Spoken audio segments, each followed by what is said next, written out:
El concepto de infinito es complicado de entender, pero si lo es ahora, mucho más lo era en el siglo XIX cuando George Cantor realizó sus importantes estudios sobre los cardinales infinitos y dejó la famosa conjetura denominada hipótesis del continuo. Dejemos claros los siguientes conceptos. Definición número 1. El cardinal de un conjunto finito A es el número de elementos que tiene dicho conjunto. A ese número lo denotaremos por cardinal de A. Definición número 2. Los números transfinitos son números que son infinitos, en el sentido de que son más grandes que todos los números finitos. Definición número 3. Un conjunto numerable es un conjunto con la misma cardinalidad que el conjunto de los números naturales. El matemático ruso Cantor es conocido por ser uno de los pioneros de la teoría de conjuntos moderna y por demostrar, mediante su conocido método diagonal, que el conjunto de los números reales no es numerable.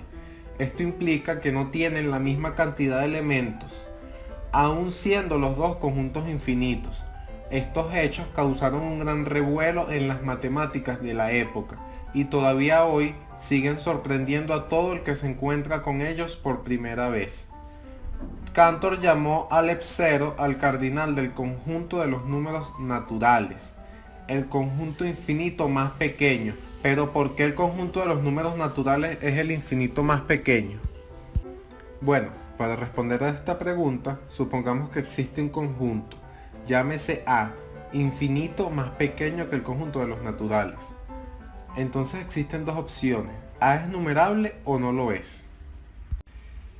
En el caso 1 tenemos que si A es numerable, entonces no hay nada más que probar, ya que por definición, si A es numerable, entonces tiene la misma cardinalidad de los naturales. Vamos ahora al caso 2.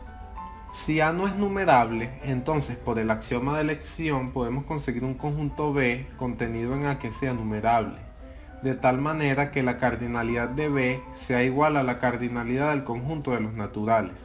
Y como B está contenido en A, se tiene que el cardinal de B es menor o igual que el cardinal de A, de tal manera que se llegaría a una contradicción. Por otra parte, Cantor demostró que si tomamos todos los subconjuntos de un cierto conjunto A, entonces el conjunto formado por dichos subconjuntos, denominado partes de A, tiene cardinal mayor que el propio A. Se tiene entonces las siguientes desigualdades que ven a continuación. Definiendo al F1 como el menor cardinal infinito mayor que al F0 y aplicando el mismo razonamiento, obtenemos una cadena de desigualdades estrictas entre estos cardinales de conjuntos infinitos. Estos alefs son lo que se denomina números transfinitos. Volvamos ahora a la relación entre los números naturales, alef 0, y el de los números reales. Pero ¿cuál es esa relación? Bueno, en principio Cantor sabía que el cardinal de los números reales era superior que al F0. Solo eso. Y lo que ha pasado a la historia con la denominación de la hipótesis del continuo es el siguiente enunciado.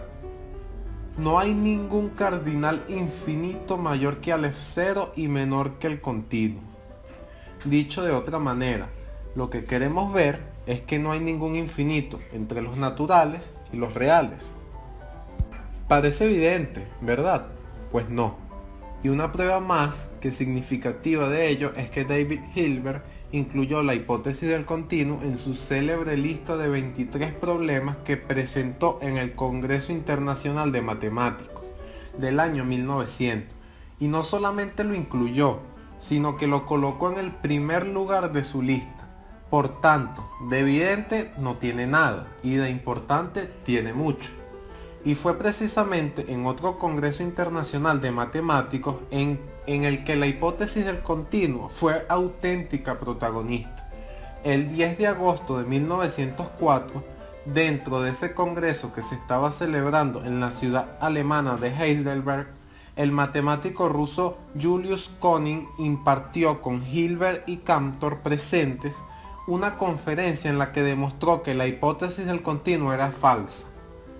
Cantor había realizado grandes esfuerzos para demostrar este resultado, pero no llegó a conseguirlo. Efectivamente, el interés que había suscitado la intervención de Koenig estaba plenamente justificado.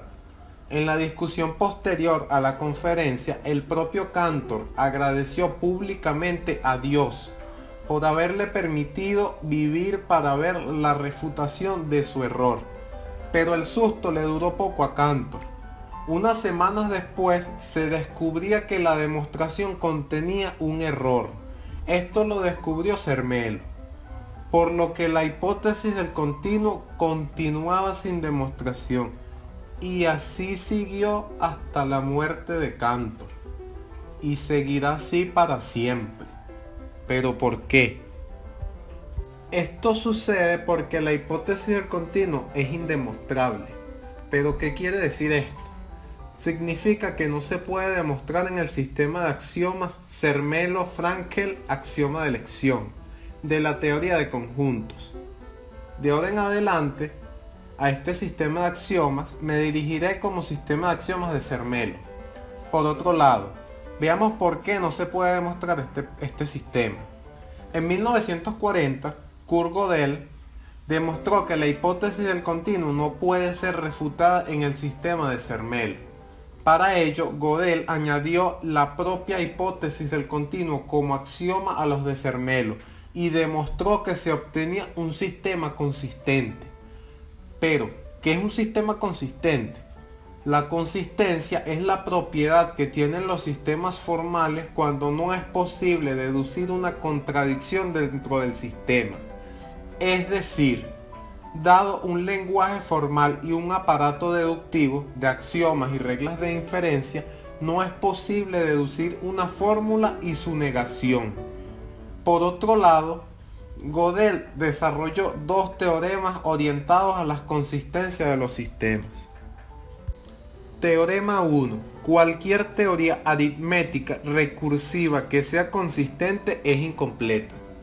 El primer teorema de incompletitud afirma que, bajo ciertas condiciones, ninguna teoría matemática, formal, capaz de describir los números naturales y la aritmética con suficiente expresividad, es a la vez consistente y completa. Es decir, si los axiomas de dicha teoría no se contradicen entre sí, entonces existen enunciados que no se pueden probar ni refutar a partir de ellos. En particular, la conclusión del teorema se aplica siempre que la teoría aritmética en cuestión sea recursiva. Esto es, una teoría en la que el proceso de deducción se puede llevar a cabo mediante un algoritmo. Además, decimos que un sistema es completo si las fórmulas lógicamente válidas del sistema son además teoremas del sistema. Es decir, cuando el conjunto de las verdades lógicas del sistema es un subconjunto del conjunto de teoremas. Teorema 2. En toda teoría aritmética recursiva consistente T, la fórmula consistente T no es un teorema. Este teorema básicamente lo que nos quiere decir es que si el sistema de axiomas en cuestión es consistente, no es posible demostrarlo mediante dichos axiomas. Por otra parte, Paul Cohen demostró en 1963 que la hipótesis del continuo no puede ser demostrada en el sistema de Zermelo, añadiendo el contrario de la hipótesis del continuo al sistema de Zermelo y demostrando, como Gödel, que el sistema de axioma que se obtenía era de nuevo consistente. La prueba de Cohen cerraba el círculo. La hipótesis del continuo no se puede ni demostrar ni refutar dentro del sistema axiomático que está aceptado como el que gobierna la teoría de conjuntos, que es el de Zermelo.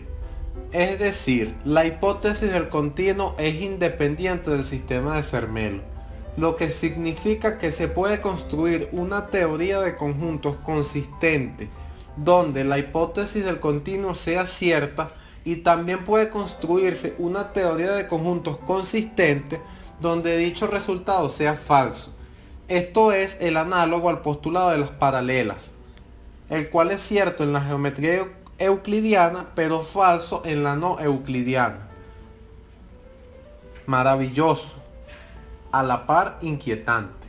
Al parecer, Cantor creía firmemente que la hipótesis del continuo era cierta y, como hemos dicho antes, dedicó muchos esfuerzos a demostrar su veracidad, pero evidentemente no lo consiguió. Una auténtica lástima que no llegara a vivir el tiempo suficiente para saber la verdad.